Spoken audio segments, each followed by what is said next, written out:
Good Friday morning, everybody, and welcome to another episode of DMS 3000 News Live for, as mentioned, Friday, July the 21st, 2023.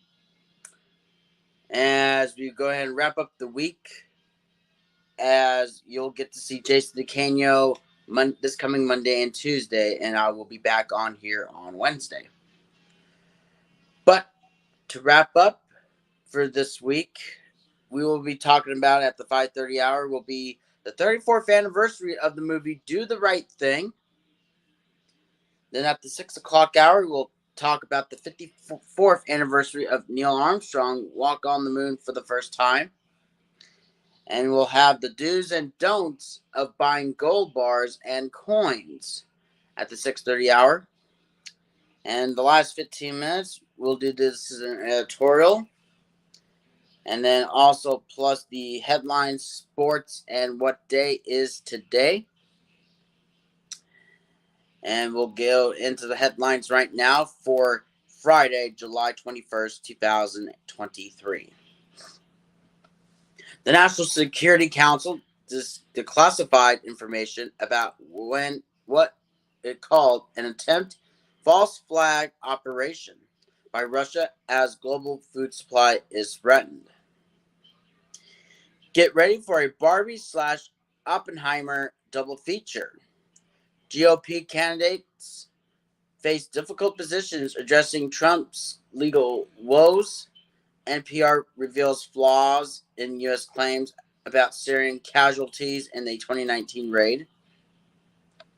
Washington State is among a handful of states with new laws granting farm workers the right to earn time and a half for overtime work, but for many workers, things haven't turned out as expected. After months of inescapable marketing, viral memes, and crossover merch, two of the year's most anticipated movies hit theaters on Friday. Here's why so many people want to see both and how to prep. In Canada, more than 25 million acres of land, an area larger than Portugal, has burned. And the fire season shows no signs of slowing. Here's why many fires are being left to burn. The U.S. Defense Department said troops spared civilians during a celebrated 2019 raid against the leader of ISIS, but NPR has uncovered new details that challenge the U.S. claims. She's a record-breaking and pioneering face of women's soccer from Brazil.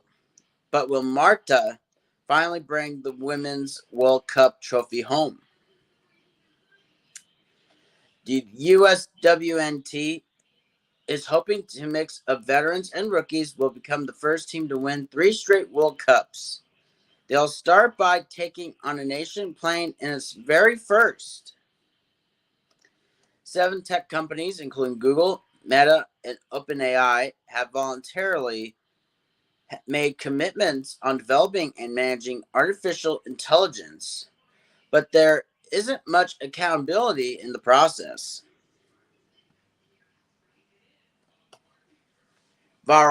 Virtual access to doctors is a huge plus for patients, but it's a lot of new work for physicians, and healthcare business model hasn't caught up with this new reality. The spy chief also told NPR's Mary Louise Kelly that discontent in Russia has created a once-in-a-generation opportunity to recruit Russians to spy on behalf of the U.S.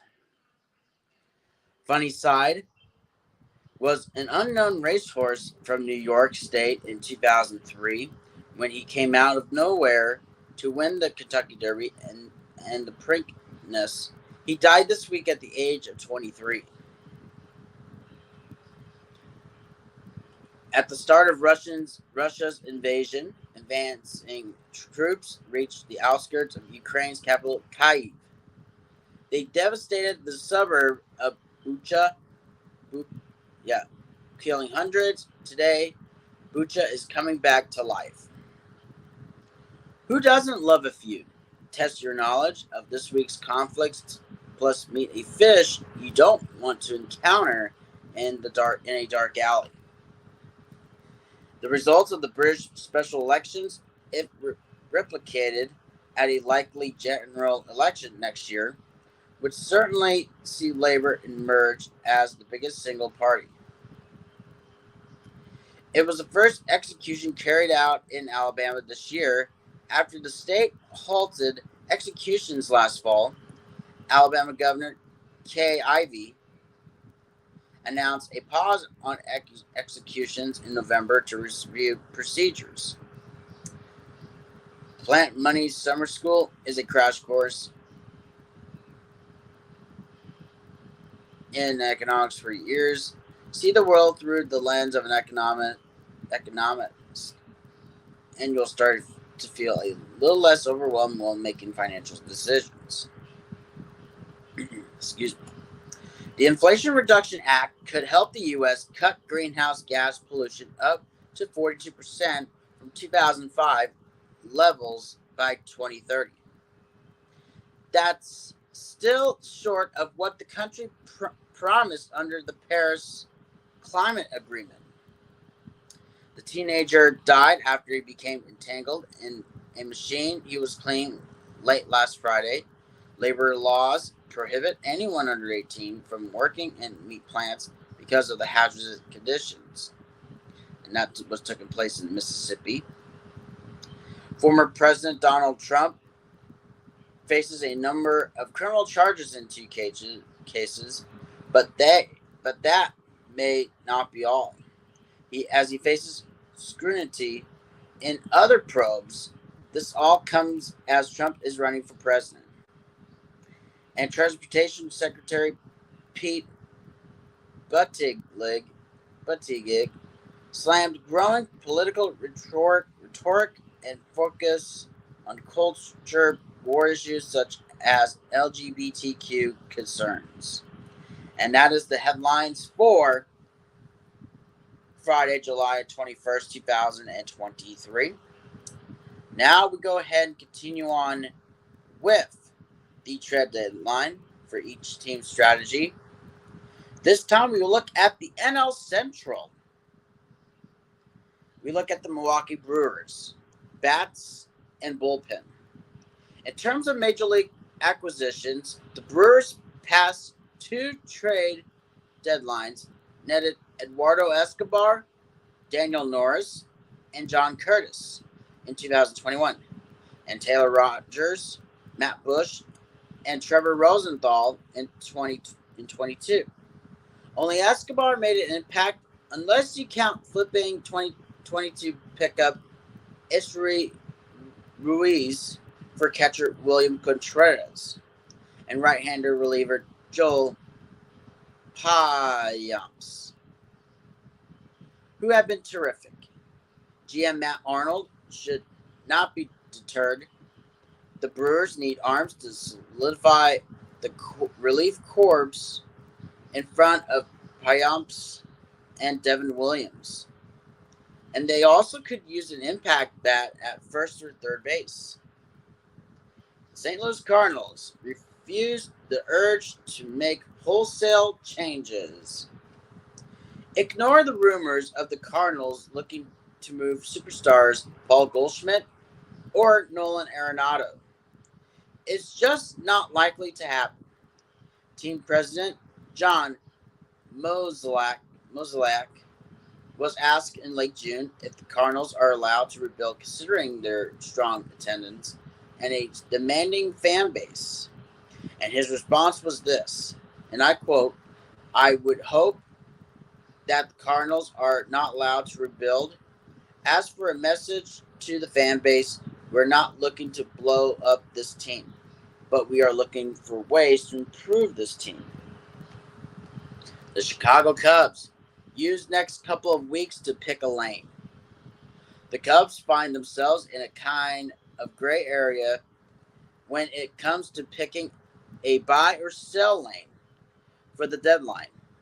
At 43 and 49, Chicago's record is not what the club hoped for early in the season's second half. That said, the Cubs aren't entirely out of the postseason picture. With 8 games back in the NL wildcard race and the division.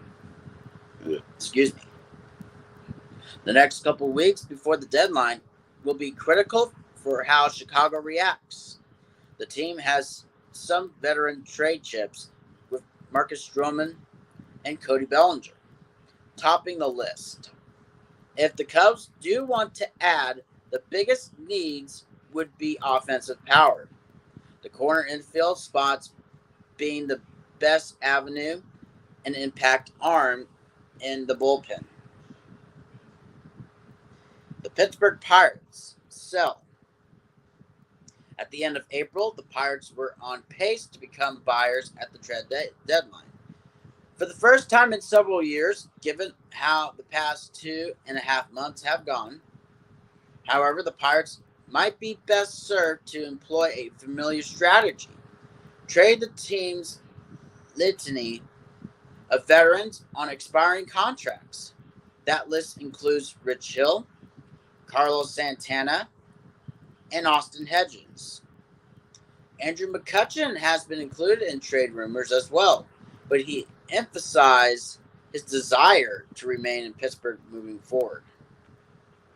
And finally, the Cincinnati Reds. Find some pitching.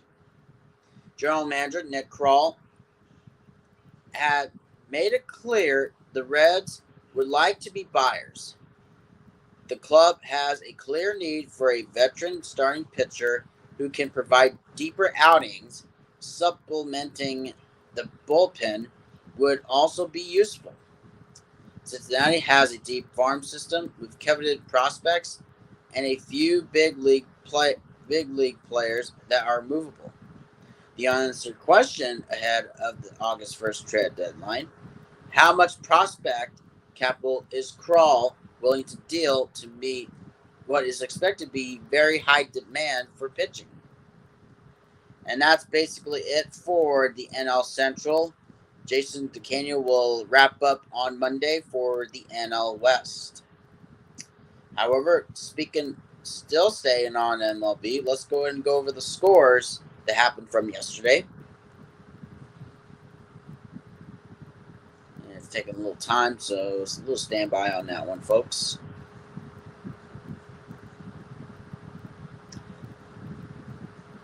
All right, load up. Oh, come on. Thank you. There you go. Now we're rolling. Well, okay. There we go. All right. We have the Atlanta Braves beating the Diamondbacks 7-5. The Reds beating the Giants, San Francisco Giants, 5-1. The Brewers beating the Phillies 4-0. The Blue Jays beating the Padres 4-0. The Chicago White Sox beating the Mets 6-2. The Detroit Tigers beating the Royals 3-0. The Mariners beating the Twins to get the split series with the Twins 5-0. And we have the Orioles beating the Rays 4-3 in the final 10th innings. Excuse me. The Cardinals beating the Cubs 7-2. And then the Astros beating the Athletics 3-1. And we'll go ahead and go over the MLB standings right now. So far, Baltimore is leading right now, a game ahead of the Rays. Then you got the Blue Jays, then the Red Sox, and then the last place New York Yankees. For the Central, Twins still have a 2-game lead over the Guardians. Then you got the Tigers next. Then the White Sox and the Royals. Got the Texas Rangers still leading in the AL West. Continue to be on fire. 4 games ahead of the Astros. Then the Angels at third, Mariners at fourth, not too far behind the Angels by a half game. And then the Oakland Athletics. We're going into the National League. The Braves are still at a 10.5 games ahead of the Phillies. Same with the Marlins. Mets at fourth, and the Nationals at fifth. For the NL Central, the Brewers still have 2.5 game lead over the Reds. Cubs in third. Fourth, the Cardinals, and wrapping up is the Pirates for top 5. But the Dodgers still two games ahead of the Diamondbacks and the Giants. You got the Padres at fourth and Rockies fifth. And that will be basically the MLB scores and the standings and the trade deadline regarding to those things. And with that being said, we will go ahead and take our first commercial break. And when we come back, we will go over what day is today, and then after this, we'll go over the 34th anniversary of Do the Right Thing. And we will do those things right after this. At the river mouth, the bears catch only the tastiest, most tender salmon, which is exactly what we at John West want.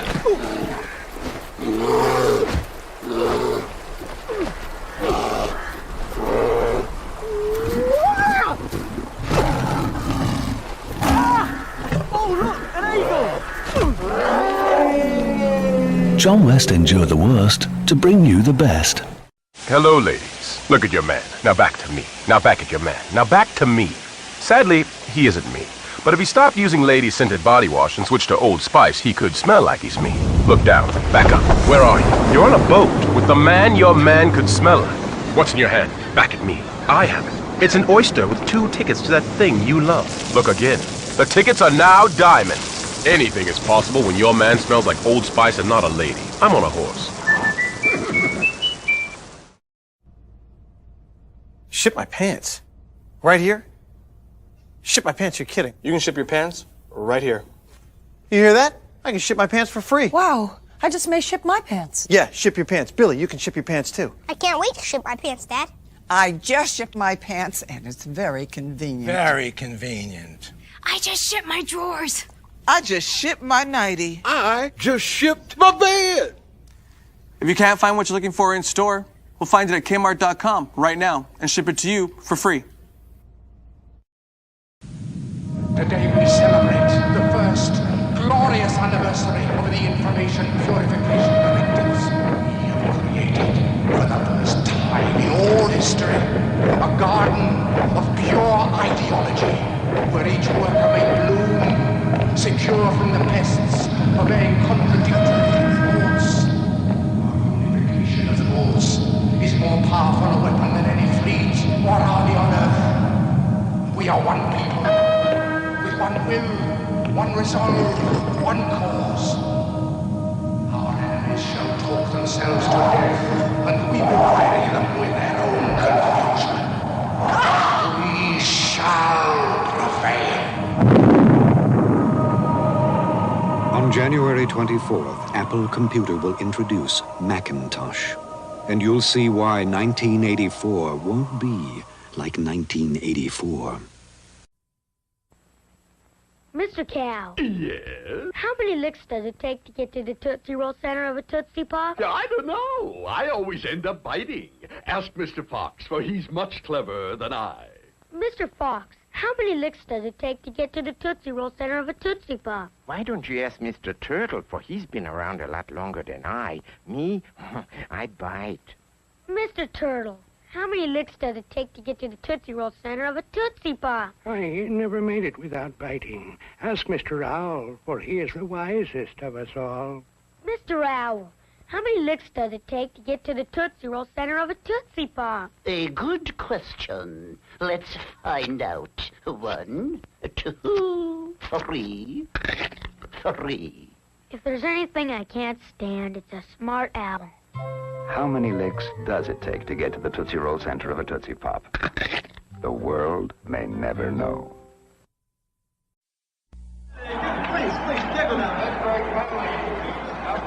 Mr. Green? Mr. Green? Yeah. You need any help?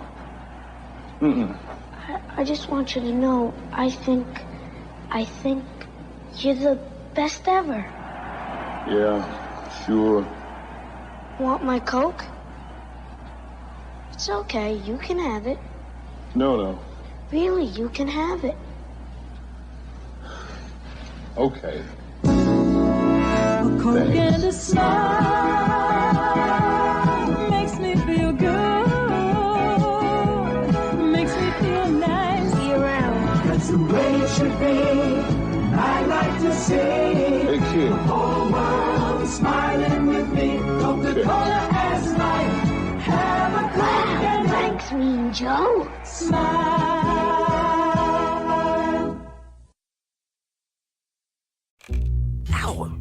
So you think Santa will like these red and green M&Ms? I don't know. I never met the guy.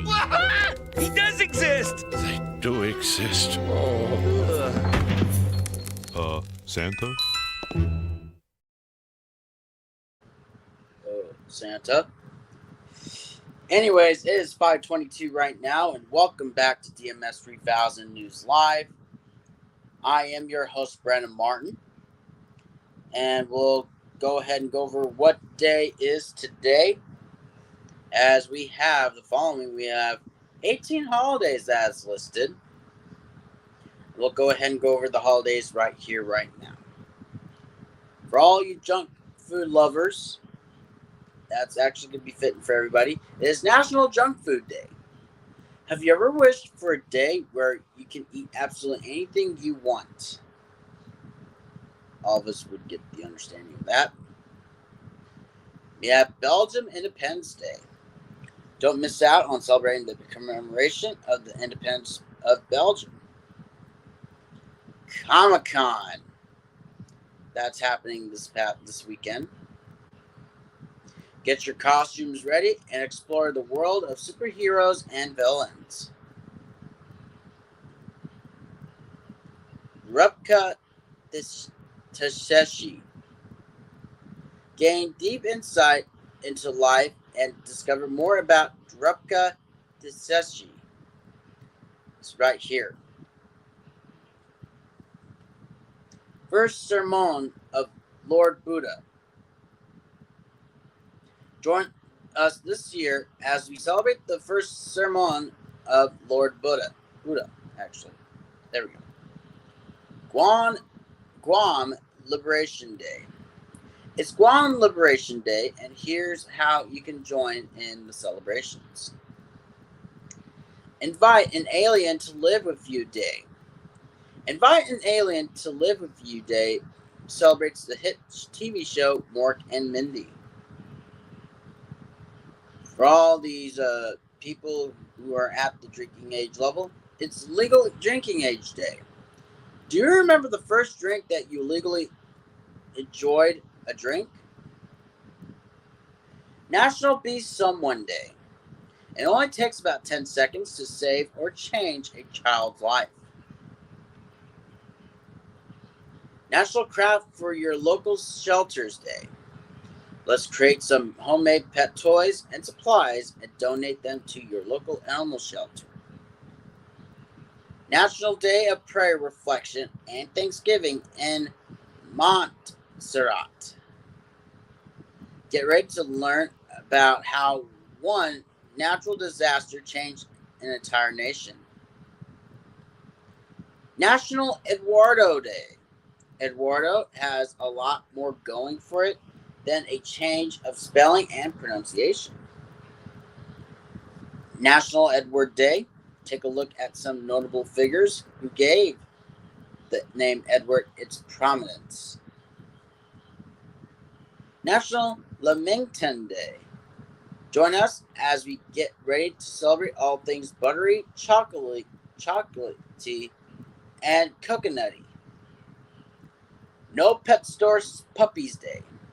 Join us as we educate friends and family about what goes on in Puppy Mills. And I'm not gonna. I'm probably gonna butcher this in a heartbeat. Flaster spectacle. Flaster spectacle lens. I probably might butcher it, but hey, it's okay. Allow yourself to be astonished by the great performances by international and local artists today. Racial Harmony Day. Celebrate Racial Harmony Day, which recognizes the country's progress toward becoming a racially peaceful society. And Take a Monkey to Lunch Day. Take a Monkey to Lunch Day is the perfect day to celebrate our favorite primates. And that will be the What Day Is Today, as mentioned, for July 21st, 2023. Now, let's go over the 34th anniversary of the movie Do the Right Thing. Do the Right Thing is a 1989 film, American comedy drama, film produced, written, and directed by Spike Lee. It stars Lee, Danny Aiello, Ossie Davis, Ruby Dee, Richard Edson, Giancarlo Esposito, Bill Nunn, John Turturro, and Samuel L. Jackson, and is the feature film debut of Martin Lawrence and Rosie Perez.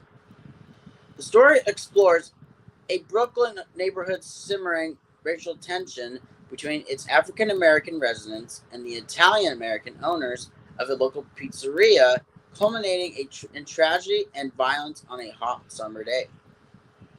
The film was a critical and commercial success and received numerous accolades, including Academy Award nominations for Best Original Screenplay and Best Supporting Actor for Aiello's portrayal of Sal, the pizzeria owner.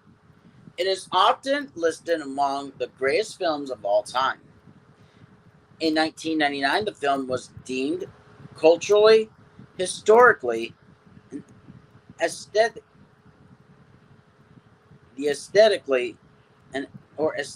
significant by the Library of Congress, and was selected for preservation in the National Film Registry.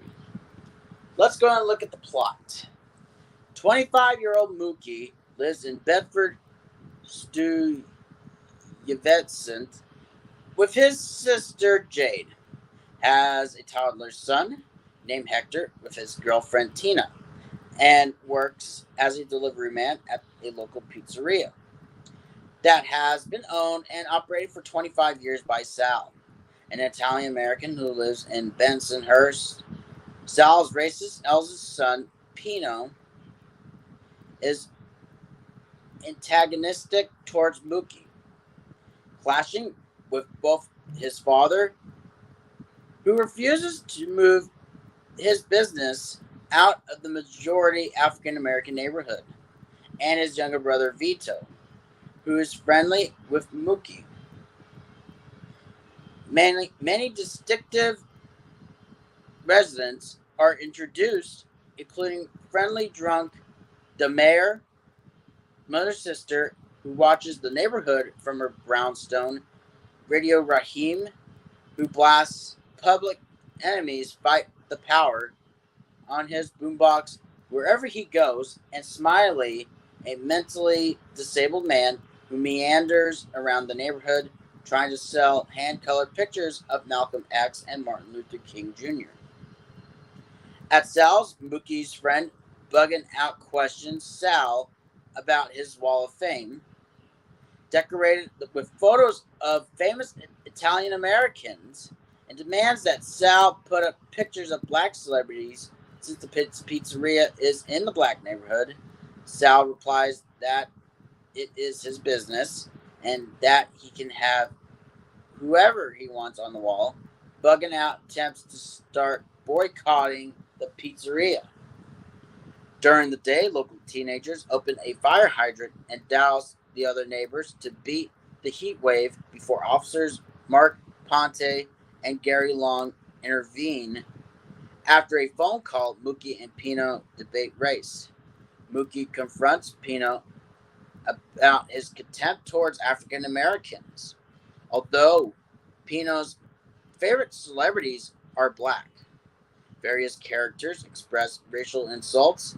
Mookie against Italians, Pino against African Americans, Latino Stevie against Koreans, white officer Gary Long against Puerto Ricans, and Korean store owner Sonny against Jews.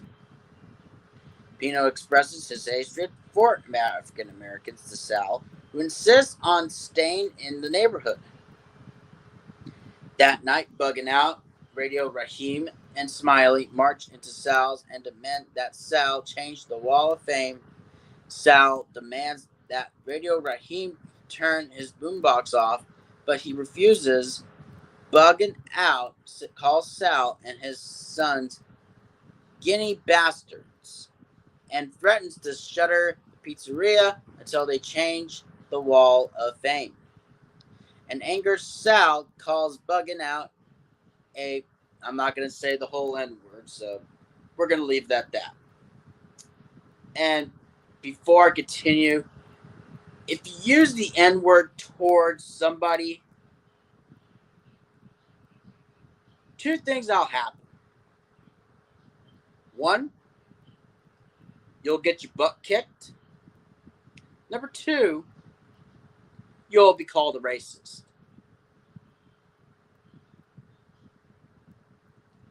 That will happen. Yeah. It's crazy. And that I will not say that on the DMS 3000 News Live, which will not be tolerated for this. But continuing on, and destroys Raheem's boombox with a bat. Raheem attacks Sal, igniting a fight that spills out into the street and attracts a crowd. While Raheem is strangling Sal, the police arrive, including Officer Long and Ponte from earlier in the movie, who break up the fight and apprehend Raheem and Bugging Out. As officers attempt to restrain and enrage Raheem, suddenly Long throws Raheem in a chokehold with his nightstick. Despite the pleas of his partner Ponte and onlookers to stop, Long instead tightens his chokehold on Raheem, killing him. Realizing their error, the officers place his body in the back of a police car and drive off. The onlookers, devastated and enraged about Radio Raheem's death, blame Sal and his sons.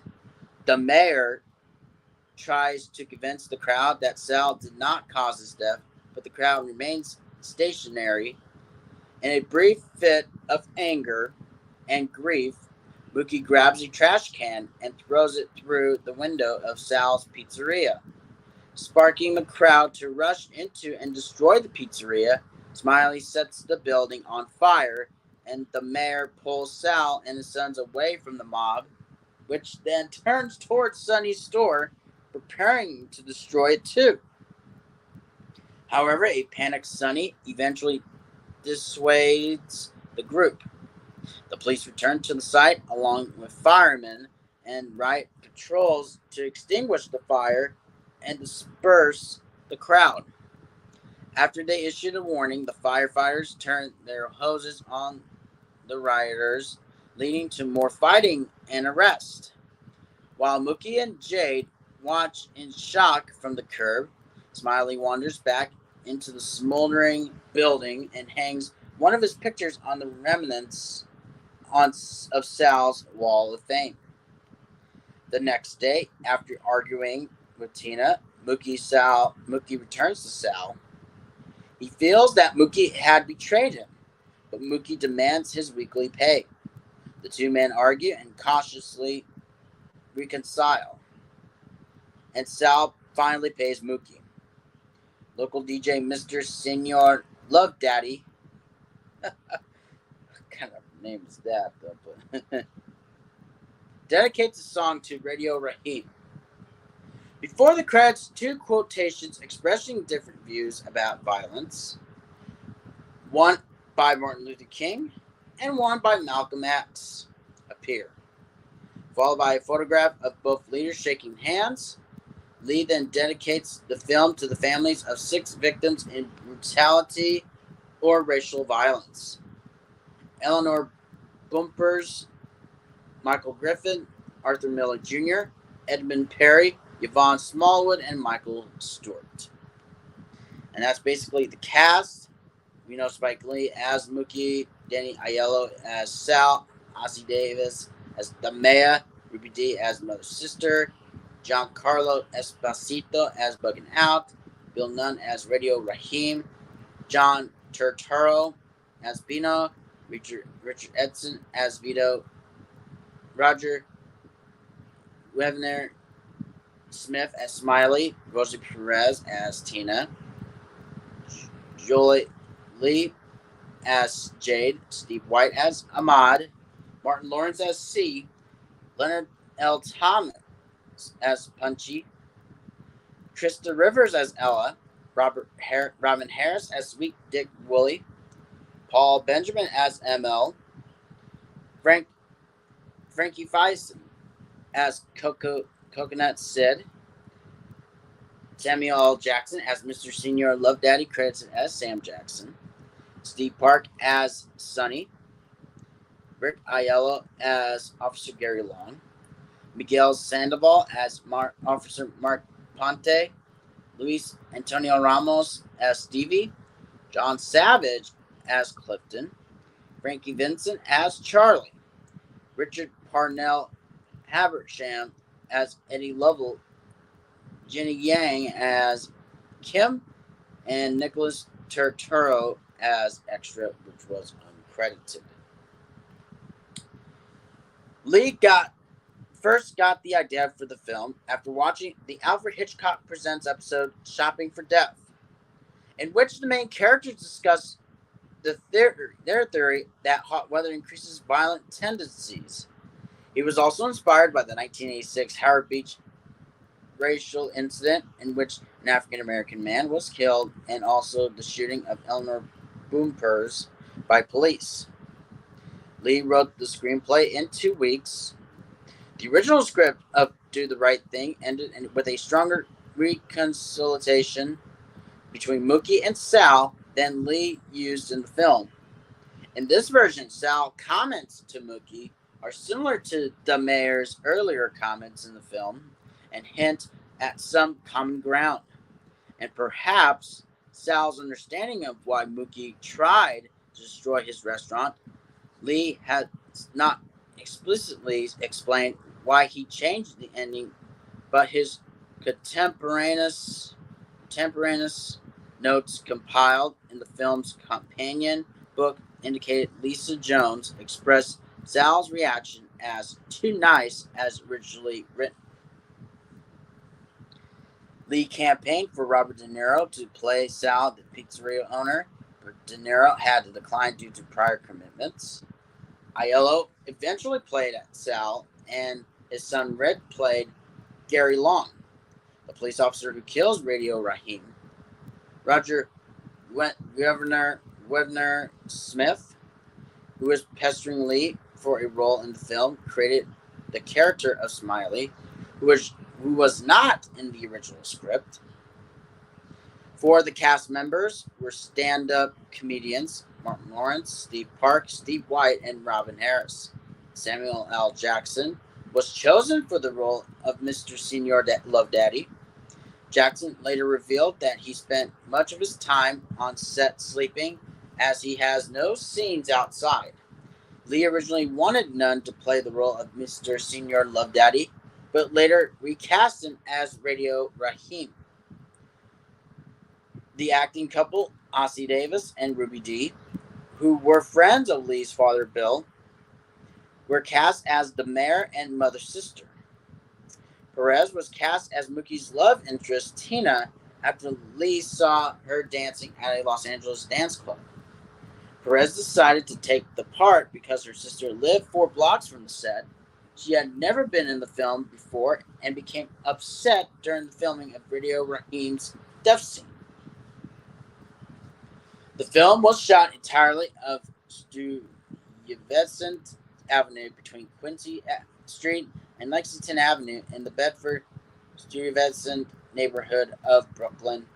Production designer Wynn Thomas altered the street's color scheme using a great deal of red and orange paint to convey the sense of a heat wave. The Korean grocery store and Sal's Pizzeria were built from scratch on 2 empty lots. The pizzeria was fully functional and the actors cooked pizzas in the ovens. During filming, the neighborhood's crack dealers during the film crew were disturbing from their business there. Lee hired Fruit of Islam members to provide security. At the time of the film's release, both Gene Siskel and Roger Ebert ranked the film as the best of 1989, and later each ranked it as one of the top 10 films of the decade. Siskel described the film as a spiritual documentary that shows racial joy, hatred, and confusion at every turn, while Ebert lauded it for coming closer to reflecting the current state of race relations in America than any other movie of our time.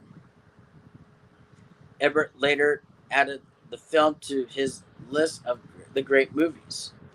In the retrospective review in 2019, Kabule Campbell of the British magazine Little White Lies noted the film's lasting relevance and called it a bold expression of love and frustration and care and anger that is so vivid and expressive it feels like it exists in the here and now. New York Times film critic Wesley Morris has called Do the Right Thing is his favorite film. Some critics were less favorable in their reviews. David Kerr of the Chicago Tribune gave the film 2 stars out of the 4, while calling the film amiable. He resented it for employing white guilt and seeing violence as a liberating symbol rather than a debasing reality. Ralph Novak, writing for People, panned the film as incoherent and having an unclear message and no likable characters. If Lee is saying that racism is profoundly painful, frustrating, and confusing, no one will argue. But this film states the case without offering any insight. On Rotten Tomatoes, the film has a rating of 91% based on 105 views, with an average rating of 9.20 out of 10. The site's critical consensus reads smart, vibrant, and urgent without being didactic. Do the Right Thing is one of Spike Lee's most fully realized efforts and one of the most important films of the 1980s. On Metacritic, the film has a score of 93 out of 100 based on 26 critics, indicating universal acclaim and placing it as the 68th highest film of all time on the site. According to online film resource, They Shoot Pictures, Don't They? Do the Right Thing is the most acclaimed film of 1989. Oh my gosh. After release, many reviewers protested its content. Some columnists opined that the film could incite black audiences to riot. Lee criticized white reviewers in turn for suggesting the black audiences were incapable of restraining themselves while watching a fictional motion picture, In a 2014 interview, Lee said, "That still bugs the out of me," calling the remarks outrageous, egregious, and I think racist. He said, "I don't remember people saying people were going to come out of theaters killing people after they watch Arnold Schwarzenegger films." An open question near the end of the film is whether Mookie does the right thing by throwing the garbage can through the window, inciting the riot that destroys Sal's Pizzeria. Some critics have interpreted Mookie's action as one that saved Sal's life by redirecting the crowd's anger away from Sal to its property, while others say that it was an irresponsible encouragement to enact violence. The quotations by two major black leaders used at the end of the film provide no answers. One advocates nonviolence, the other advocates armed self-defense in response to oppression. Lee has remarked that only white viewers asked him if Mookie did the right thing. Black viewers do not ask him the question. Lee believes the key point is that Mookie was angry at the wrongful death of Radio Raheem, stating that viewers who question the riot are explicitly failing to see the difference between property damage and the death of a black man. Lee has been criticized for his treatment of women in his films. Bell Hooks said that he wrote black women in the same objectifying way that white male filmmakers write the characters of white women. Rosie Perez, who made her acting debut as Tina in the film, later said that she was very uncomfortable with doing the nude scene in the film. "My first experience was to do the right thing, and I had a big problem with it, mainly because I was afraid of what my family would think. That's what was really bothering me. It wasn't really about taking off my clothes, but I also didn't feel good about it because the atmosphere wasn't correct. And when Spike Lee puts ice cubes on my... Oh my gosh. Oh, wow. The reason you don't see my head is because I'm crying. I was like, I don't want to do this." In 2006, Entertainment Weekly placed Do the Right Thing at number 22 on its list of the 25 most controversial movies ever. In the 2021 Cannes Film Festival Award ceremony, Chaz Ebert, the wife of the late film critic Roger Ebert, noted that her husband had been appalled that the film had not received any awards from the Cannes jury in 1989. And had even threatened to boycott the festival as a result. Lee noted that the U.S. press at the time thought the film would start race riots all across America. Drawing a loud applause from attending press, he pointed to the continued relevance of the film story more than 3 decades on, saying, "You would think and hope that 30-something years later that black people would have stopped being hunted down like animals." And that way I just bleep the word out for the curse words, so that's why I had to bleep that out. Let's look at the awards and nominations of that. The Academy Awards. Best Supporting Actor was nominated along with recipients of Danny Aiello, Best Original Screenplay, Spike Lee. Belgian Syndicate of Cinema Critics Grand Prix. However, Boston Society of Film Critics, Danny Aiello won that one for 1990, Best Supporting Actor. Cannes Film Festival, Palme d'Or, Spike Lee was nominated for that award. Chicago Film Critics Association won for Best Picture. Best Director was Spike Lee. Best Supporting Actor, Danny Aiello.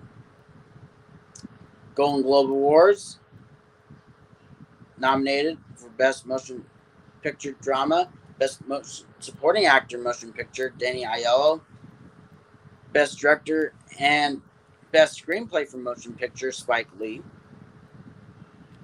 Los Angeles Film Critics Association, they won for Best Film. Best Supporting Actor was Danny Aiello. We also have Best Director and Best Screenplay. Spike Lee won that and got second place. Best Music would be Bill Lee. MTV Movie Awards, Silver Bucket of Excellence, they won that. NAACP Image Awards, Outstanding Actress was Ruby Dee winning it. Outstanding Supporting Actor, Ozzie Davis. National Society of Film Critics Awards, Best Director, Spike Lee got third, top 3. New York Film Critics Circle, Best Film got 5th, top 5 on that one. Best Screenplay, Spike Lee got top 4. Best Cinematography, and Ernest Dickerson won that. The 2020 awards, not the year, but the show at the time currently is on ABC. Basically, Best Picture was nominated. Best Director, Spike Lee won that. Best Supporting Actor, Danny Aiello and John Turturro was nominated. Same with the Best Original Screenplay, Spike Lee. The Best Film Editing was Barry Alexander Brown won that. The Best Original Song, Fight the Power, music and lyrics by Chuck D, Hank Shockley, Eric Sadler, and Keith Shockley.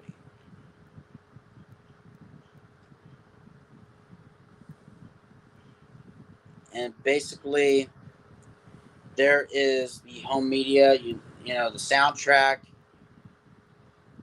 and the film score was performed partially and composed by jazz musician Bill Lee, the father of Spike Lee.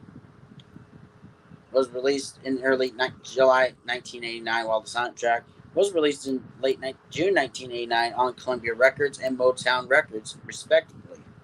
The soundtrack was successful, reaching the number 11 spot on the top R&B/hip-hop albums chart and peaking at 68 on the Billboard 200. We had Fight the Power for Public Enemy, My Fantasy, Teddy Riley Guy, Party Hardy, EU, Can't Stand It by Steel Pulse, Why Don't We Try by Keith John, Feel So Good by Perry, Don't Shoot Me, Take 6, Hard to Say by Lori Perry and Gerald Alston, Prove to Me by Perry, Never Explain Life by Al Jarreau, and To Yo Yo Yo We Love Jingle, Ribbon Blades. And basically, in popular culture, the film was parodied in a sketch on Living Color. They also did the same for parody for television series on the trash can scene, including The Critic, The Boondocks, and Bob's Burgers. The scene was where Bogdan confronts the White Celtics fan about scuffing his Air Jordans as is parody in the music video for the 2008 Nelly song Stepped on My J's. In 2016, Air Jordan released a special Radio Raheem sneaker. In 2014, the film's 25th anniversary, Barack and Michelle Obama praised the film and said they went to see it together on their first date. Then this was later referenced in the 2016 film Southside with You, where Barack discusses Mookie's motives with a White House colleague after seeing the film. The love-hate speech given by Radio Raheem is an ode to a similar monologue in the thriller film The Night of the Hunter. And yeah, that's basically it for the 34th anniversary of Do the Right Thing. If you guys haven't checked out the movie, please do so. It is 5:54 right now. We'll go ahead and take another commercial break. And when we come back, we will go over the 54th anniversary of Neil Armstrong walk on the moon for the first time. And we'll get to do that right after this. World at Silver City Dodge Toyota. Go ahead, make my coffee. To satisfy the toughest customers, only the best tasting coffee will do. Go ahead, make my coffee. At Dunkin' Donuts, each and every every pot is brewed fresh and served fresh at the peak of its flavor. If you're a tough customer, only the taste of this coffee will do. So go ahead, let Dunkin' Donuts make your coffee exquisite. Indeed. Hi, Tom Bodette, quote, checking in on my smartphone. Everyone's checking in nowadays, at airports, restaurants, appointments with certain medical specialists. Seriously, people, TMI. Anyway, thanks to the Motel 6 mobile app, you can book a clean, comfortable room at Motel 6 on your smartphone and get a great rate. Then, when you get to Motel 6, you can check in. After you check in, your friends will be totes jealous. I'm Tom Bodette for Motel 6, and we'll leave the light on for you. To help you paint the picture, you know what I'm saying? Burger King got these brand new dinner baskets.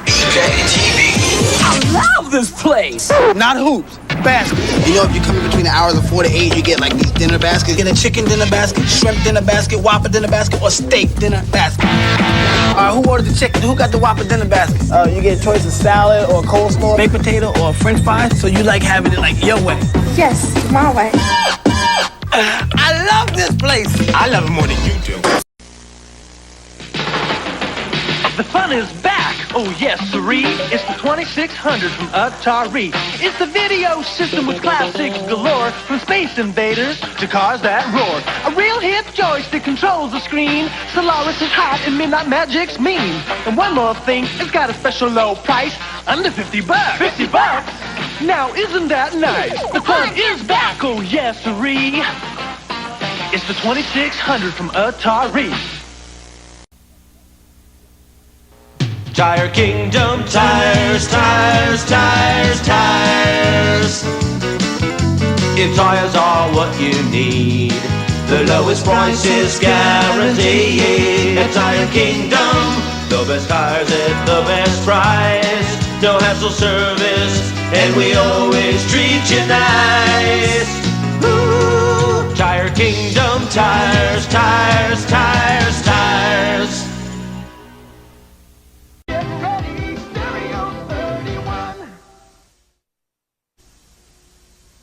No little cinnamon gum freshens breath longer than Big Red. So kiss a little longer, stay close a little longer, hold tight a little longer, longer with Big Red. That Big Red freshness lasts right through it. Your fresh breath goes on and on. While you chew it, say goodbye a little longer, make it last a little longer. Give your breath long-lasting freshness with Big Red. And it's 5:58 right now. Welcome back to DMS 3000 News Live. This is episode number 27. And once again, I am Brandon Martin, your host. And now let's go over the 54th anniversary of Neil Armstrong walk on the moon for the first time. Apollo 11 was the American space flight that first landed humans on the moon. Commander Neil Armstrong and lunar module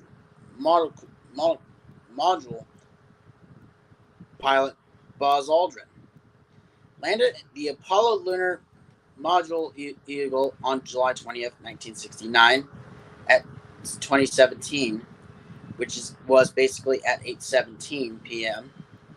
And Armstrong became the first person to step onto the moon's surface 6 hours and 39 minutes later on July 21st at 2:56 a.m. Aldrin joined him 19 minutes later, and they spent about 2.25 hours together exploring the site that they had named Tranquility Base upon landing. Armstrong and Aldrin collected 47.5 pounds of lunar material to bring back to Earth as pilot Michael Collins flew the command module Columbia in lunar orbit and were on the moon's surface for 21 hours, 36 minutes before lifting off to rejoin Columbia. Apollo 11 was launched by a Saturn V5 rocket from Kennedy Space Center on Merritt Island, Florida on July 16th at 13:32, which was basically 1:32 p.m. And it was the fifth crew mission on NASA's Apollo program. The Apollo spacecraft had 3 parts: a command module with a cabin for the 3 astronauts, the only part that returned to Earth, a service module which supported the command module with propulsion, the electrical power, oxygen, and water, and a lunar module that had 2 stages: a descent stage for landing on the moon and the ascent stage to place the astronauts back into lunar orbit. After being sent to the moon by the Saturn's the 3rd stage, the astronauts separated the spacecraft from it and traveled for 3 days until they entered lunar orbit. Armstrong and Aldrin then moved into Eagle and landed in the Sea of Tranquility on July 20th. The astronauts used Eagle's ascent stage to lift off from the lunar surface to rejoin Collins in the command module. They jettisoned Eagle before they performed the maneuvers that propelled Columbia out of the last of its 30 lunar orbits onto a trajectory back to Earth. They returned to Earth and splashed down in the Pacific Ocean on July 24th after more than 8 days in space. Armstrong's first step into the lunar surface was broadcast on live TV to a worldwide audience. He described the event as one small step for a man, one giant leap for mankind. Apollo 11 effectively proved U.S. victory in the space race to demonstrate spaceflight's superiority, and by fulfilling a national goal proposed in 1961 by President John F. Kennedy. Before this decade is out of landing a man on the moon and returning him to safety to the Earth. In the late 1950s and early 60s, the United States has engaged in the Cold War a geopolitical rivalry with the Soviet Union. On October 4th, 1957, the Soviet Union launched Sputnik, the first artificial satellite. This surprise success fired fears and imaginations around the world. It demonstrated that the Soviet Union had the capability to deliver nuclear weapons over intercontinental distances and challenge American claims of military, economic, and technological superiority. This precipitated the Sputnik crisis and triggered the space race to prove which superpower would achieve superior spaceflight capability. President Dwight D. Eisenhower responded to the Sputnik challenge by creating the National Aeronautics and Space Administration, by initiating Project Mercury, which aimed to launch a man into Earth orbit. But on April 12, 1961, Soviet cosmonaut Yuri Gagarin became the first person in space and the first to orbit the Earth. Nearly a month later, on May 5, 1961, Alan Shepard became the first American in space, completing a 15-minute orbital journey. After being recovered from the Atlantic Ocean, he received a congratulatory telephone call from Eisenhower's successor, John F. Kennedy. Since the Soviet Union had higher capacity launch vehicles, Kennedy chose from among options presented by NASA a challenge beyond the capacity of the existing generation of rocketry, so that the U.S. and Soviet Union would be starting from a position of equality. A crew mission to the moon would serve this purpose.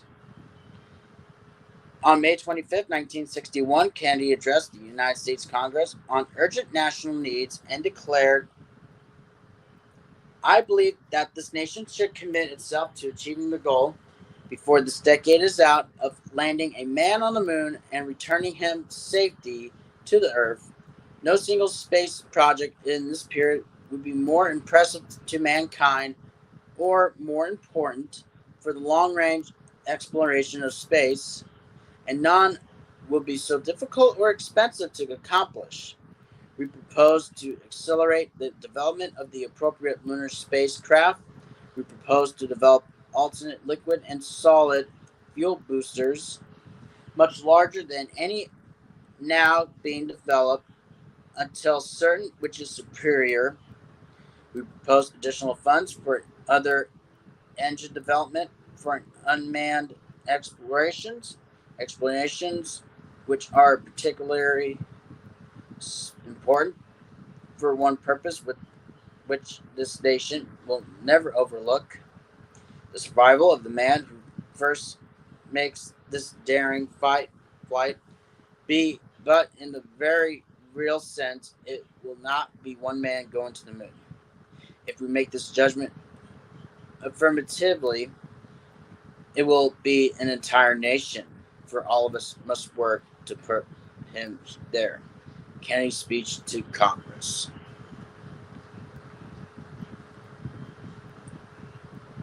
You know, on September 12, 1962, Kennedy delivered another speech before a crowd of about 40,000 people in the Rice University football stadium in Houston, Texas. A widely quoted refrain from the middle portion of the speech reads as follows: "There is no strife, no prejudice, no national conflict in outer space as yet. Its hazards are hostile to us all. Its conquest deserves the best of all mankind, and its opportunity for peaceful cooperation may never come again. But why, some say, the moon? Why choose this as our goal? And they may well ask, why climb the highest mountain? Why 35 years ago fly the Atlantic? Why does Rice play Texas? We choose to go to the moon. We choose to go to the moon. We chose to go to the moon in this decade and do other things, not because they are easy, but because they are hard, because that goal will serve to organize and measure the best of our energies and skills, because that challenge is one that we are willing to accept, one we are unwilling to postpone, and one we intend to win, and the others too. In spite of that, the proposed program faced the opposition of many Americans and was dubbed a moon doggle. Why did I say doggy? What the heck? By Norbert Wiener, a mathematician at the Massachusetts Institute of Technology. The effort to land a man on the moon already had a name: Project Apollo. When Kennedy met with Nikita Khrushchev, the premier of the Soviet Union, in June 1961, he proposed making the moon landing a joint project, but Khrushchev did not take up the offer. Kennedy again proposed a joint expedition to the moon in a speech to the United Nations General Assembly on September 20th, 1963. The idea of a joint moon mission was abandoned after Kennedy's death. An early and crucial decision was choosing lunar orbit rendezvous over both direct ascent and Earth orbit rendezvous. A space rendezvous is an orbital maneuver in which two spacecraft navigate through space and meet up. In July 1962, NASA head James Webb announced that lunar orbit rendezvous would be used, and that Apollo spacecraft would have three major parts: a command module with a cabin for the three astronauts, and the only part that returned to Earth, a service module which supported the command module for propulsion, electrical power, oxygen, and water. Any lunar module that had two stages: a descent stage for landing on the moon, and an ascent stage to place the astronauts back into lunar orbit. This design meant the spacecraft could be launched by a single Saturn V rocket was under development. Technologies and techniques required for Apollo were developed by Project Gemini. The Apollo project was enabled by NASA's adoption of new advances in semiconductor electronic technology, including metal oxide semiconductor field effect transistors in the interplanetary monitoring platform, and silicon integrated circuit chips in the Apollo guidance computer. Project Apollo was abruptly halted by the Apollo 1 fire on January 27, 1967, in which astronauts Gus Grissom, Ed White, and Roger B. Chaffee died in the subsequent investigation. In October 1968, Apollo 7 evaluated the command module in Earth orbit, and in December, Apollo 8 tested in lunar orbit. In March 1969, Apollo 9 put the lunar module through its paces in Earth orbit. And in May, Apollo 10 conducted a dress rehearsal in lunar orbit. By July 1969, all was in readiness for Apollo 11 to take the final step onto the moon. The Soviet Union appeared to be winning the space race by beating the U.S. to first, but its early lead was overtaken by the U.S. Gemini program and Soviet failure to develop the N-1 launcher, which would have been comparable to the Saturn V. The Soviets tried to beat the U.S. to return lunar material to the Earth by means of uncrewed probes.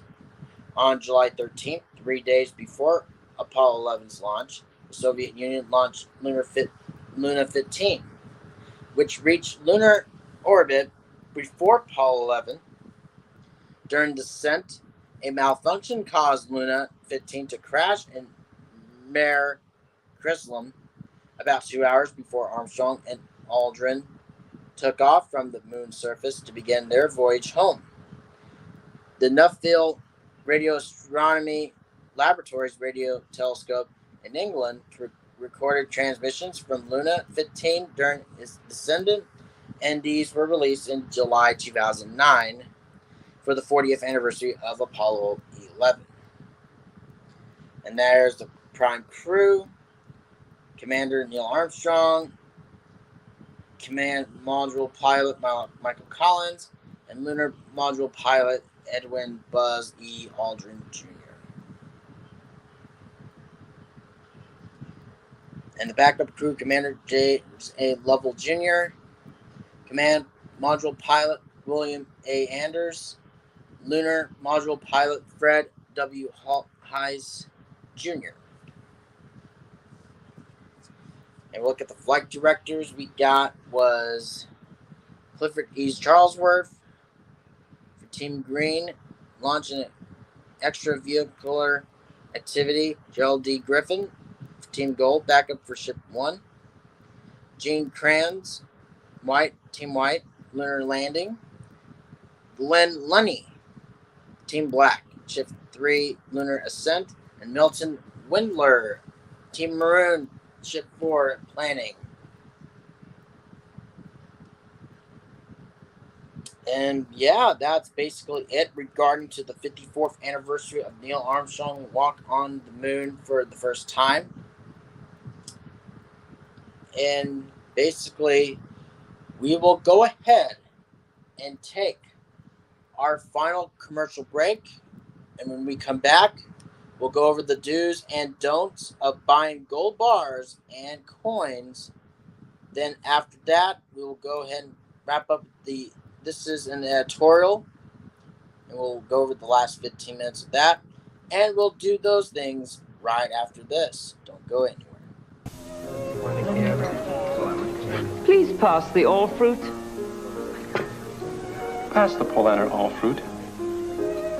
Pass the Polaner all fruit. Would you please pass the jelly? Polaner All Fruit is real fruit, sweetened only with fruit juice. You'll call it delicious, you'll call it remarkable, but please, don't dare call it jelly. Polaner All Fruit, the spreadable fruit. Worst part about shaving for me? Razor drag. Edge? No razor drag. Extra moisturizers and lubricants? Razors glide effortlessly across my bare skin. So smooth. Just gliding. No hang-ups. Makes shaving feel so good. Makes shaving feel so right. Edge. Get some. Jello pudding pops! Jello pudding pops! Frozen pudding on a stick. You know, Jello pudding pops is a winner with all the soapbox racers I know. It is? Mm-hmm. And even your mechanic's getting all revved up about it because it's so rich and creamy. Yeah! And it always gets the green light from Mom because it's made with real pudding. Mmm. Jello brand pudding pops. All the goodness of real Jello pudding. So you know it's wholesome. A true winner. And it gets a green light from Mom. Mmm. Mom sure know how to make life easier. Mine was always there for me. Like another mom I know. This mom, Phillips Milk of Magnesia. M-O-M. The laxative that helps your body work naturally for easy overnight relief. Would Mom be harsh? No. And Mom's even easier to take with this dosage cup. See? Mom knows just what you need. So when you run into trouble, remember, nobody treats you better than Mom. I bet you did something today you feel pretty good about. Bet you did. So go get your Mars bar. Come on, you deserve the best. Can't you just taste that rich milk chocolate, creamy caramel, and snuggle deep inside soft nougat? Big, fresh, crunchy nuts after nuts after nuts. This is what you deserve. You deserve every big, crunchy nut in a Mars bar. You did do something good today, didn't you? Oh, man. Stop texting me, people. Huh? I'm over my limit. I get charged for each text now. You should switch to Metro PCS. Text all you want for only $3 a month. Oh, okay, right. And then your bill is hand-delivered by Bigfoot on a singing pony. Sounds like make-believe, but it's not. Text all you want for $3 a month and no contract. Metro PCS. Hello, hello, hello. Unlimit yourself. Hello, hello, hello. It is 6:18 right now. Welcome back to DMS 3000 News Live. Once again, I am Brandon Martin. And we'll go ahead and do the final topic before we get to the editorial. We'll look at the do's and don'ts of buying gold bars and coins.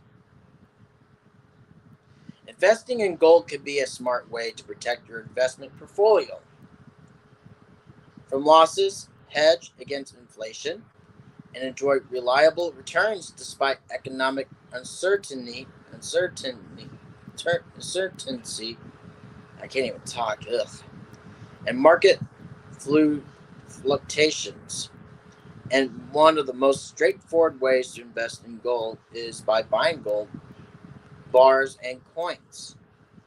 Physical gold is easy to buy, easy to understand, is a tangible asset that can give investors an added sense of security and satisfaction. That said, there are some things to keep in mind to make sure you invest wisely.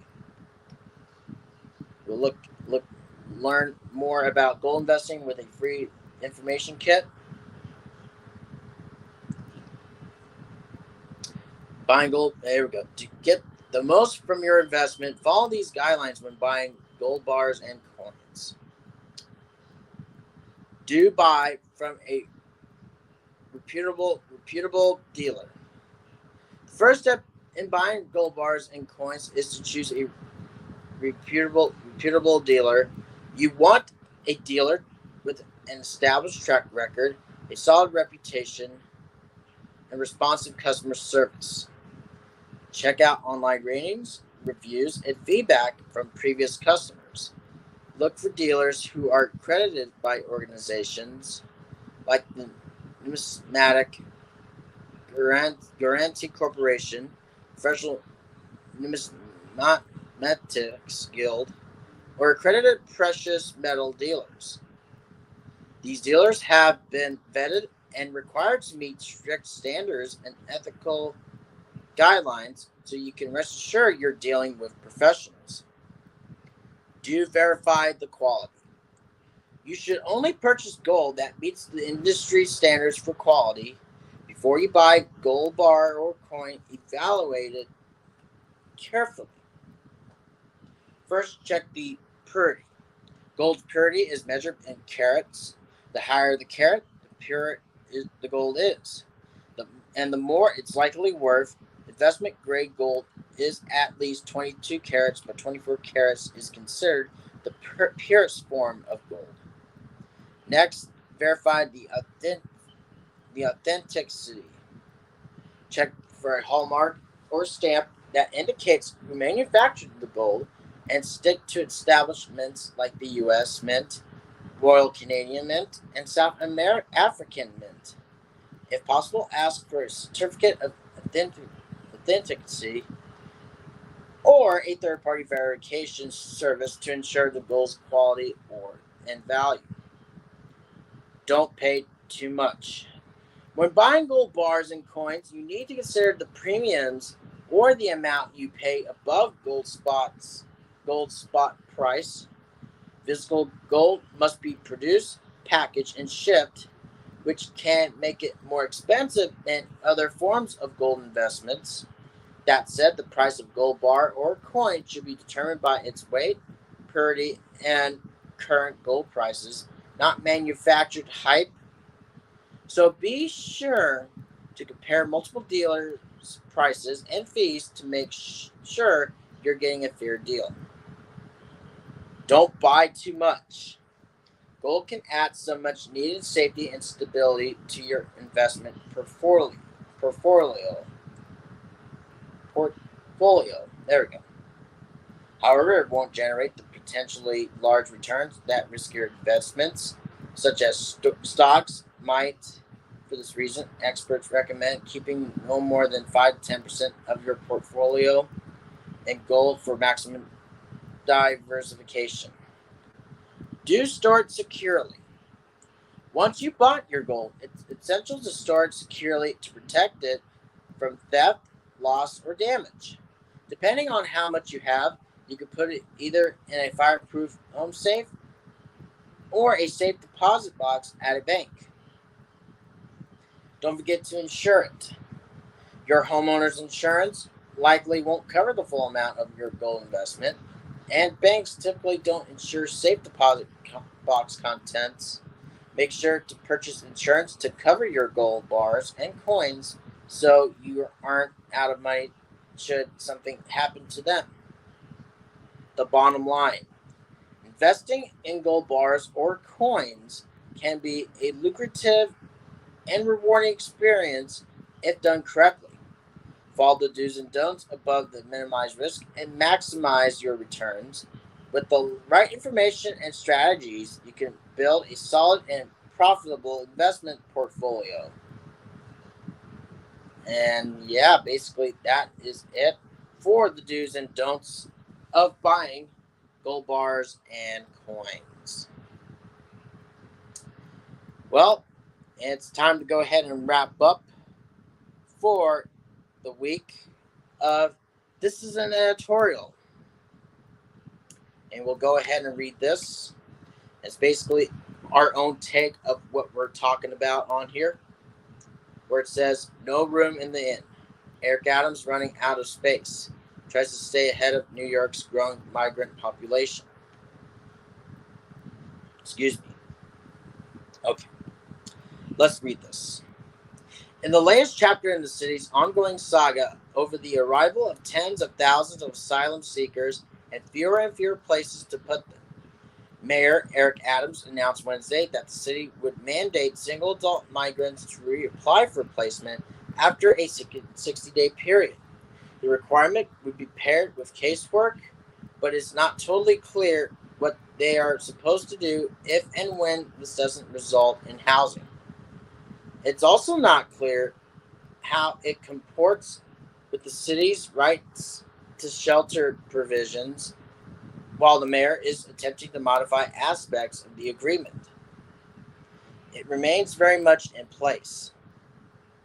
If this is a pledge to move people into some sort of assured placement after 60 days, then have at it. We've long been among the proponents of moving people from expensive, often inconvenient shelter placements to more permanent, stabilizing housing. If this instead an effort to put people out if they haven't managed to find an apartment in a historically tight housing market with unprecedented rents, and for many asylum seekers without work authorization to make a legal income that could cover that cost within 60 days. Then the administration needs to explain how this is expected to help with its legitimate concerns of the cost and logistics of migrant services.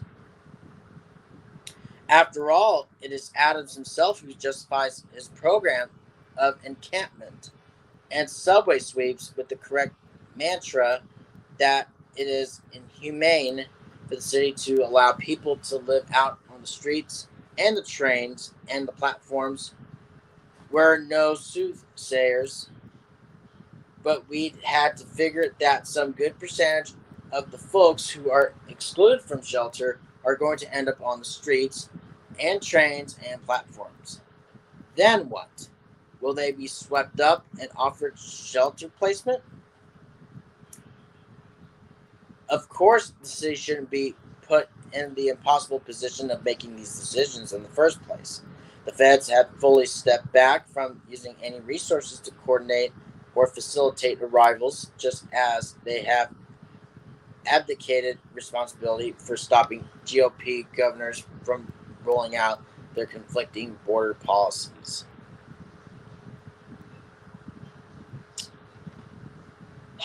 Okay. Basically, for what it's read of their own take, here's what my take is. It's not going to be surprising to people who are going to be homeless. Homelessness is a thing, is still a thing for a very long time.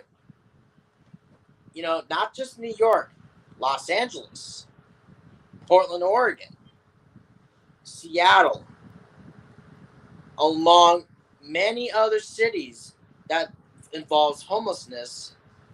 And plus, on top of that,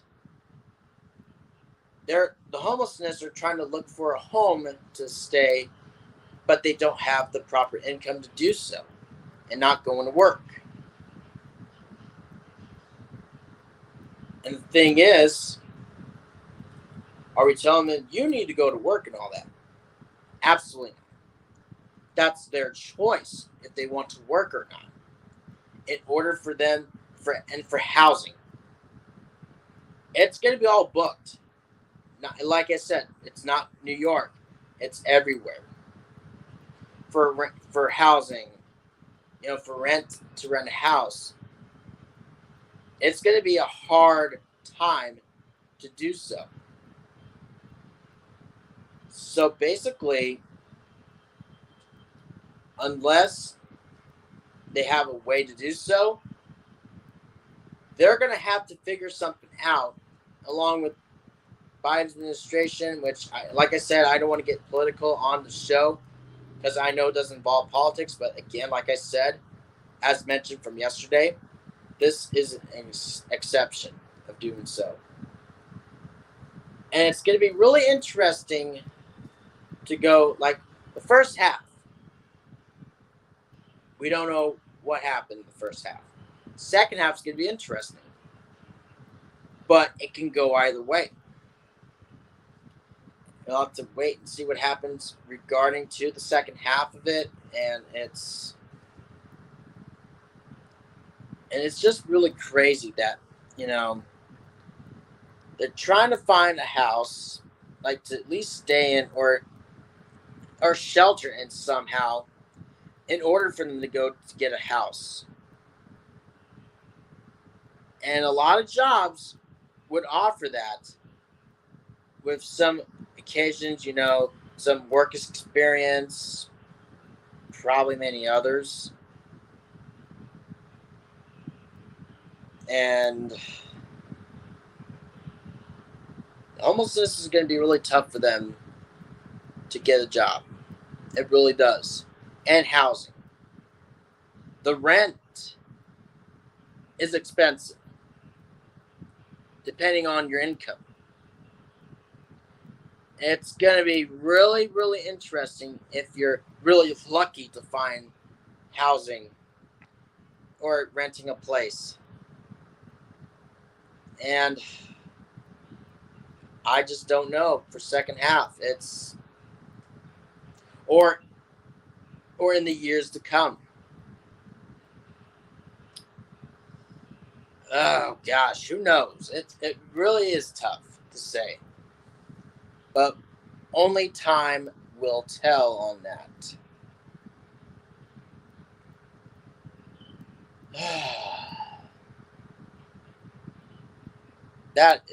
We're still living in a crazy world we are in right now. Dealing with the homelessness, been dealing with all that crazy stuff over the years.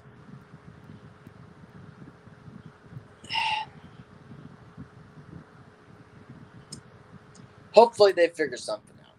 I hope they do. If they don't, it's going to be much of a bigger problem than it was before many, many years. That homelessness was a thing at the time. Oh, gosh.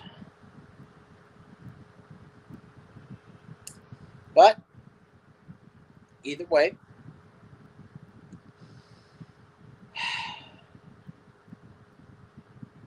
that'll do it for DMS 3000 News Live for Friday, July 21st, 2023. And if you like this, please go and give us a thumbs up. And please like this video, leave a comment, and if you're brand new to the David 3000 Network, make sure to subscribe.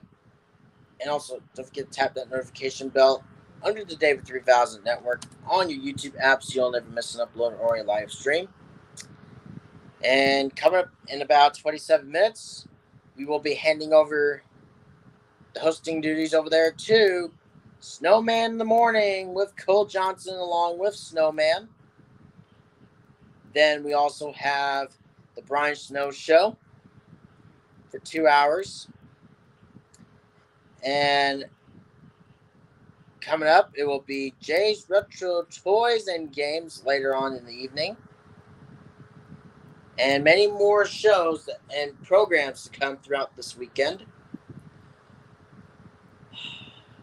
And we all know we're going to have all that. We're going to have the meeting in middle of August to go over the fall schedule. And with that, even though you'll get to see me again on Wednesday, however, you'll get to see Jason Canyo this coming Monday and Tuesday. And with that, I'm Brennan Martin. Have a great weekend, everybody. And you'll get to see me on Wednesday, and you'll get to see Jason Canyo Monday and Tuesday. So with that, have a great morning, everybody, and have a great weekend. And you'll see Jason on Monday. So bye-bye, everybody.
Don't forget to subscribe to the David Dyson Network for great more content like this one.